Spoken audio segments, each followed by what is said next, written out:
Hello guys, hindi ako si Celine, pero pareho kaming taga Bicol.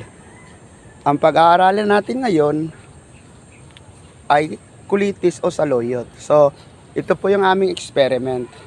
So, like yung ating pong mga talbos ng sili, talbos po ng ating mga alugbati, saluyot, pwede rin palang gawin yung ating pong kulitis. So, unavailability ng source ng seeds ang isa sa ating problema.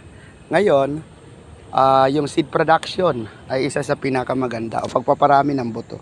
So ito yung thornless o walang tawag dito, wala siyang tinik na saluyot. So yung ating pong ginawang technology ito ay metal busan. Oh, yan.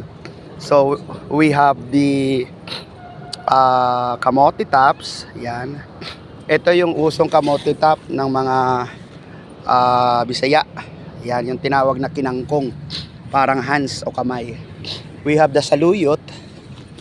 Yan, isang area ng saluyot. In a small square meter, yung mahilig naman sa mga mapula, pampadagdag ng dugo, yan. For landscape, ayun naman. And we have also taro. Yung taro naman ay dahon din. So itong ating gabi na yan, collection, iba-iba rin yan. Meron tayong gabi na pang dahon, meron din naman palamanin. So yan ang technology ng pagtatanim ng gabi.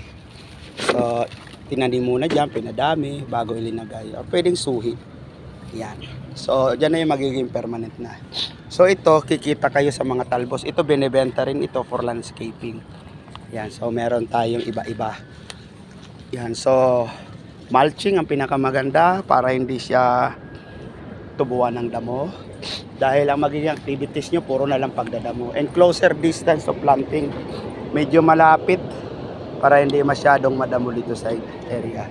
So ako po ay hindi si Celine.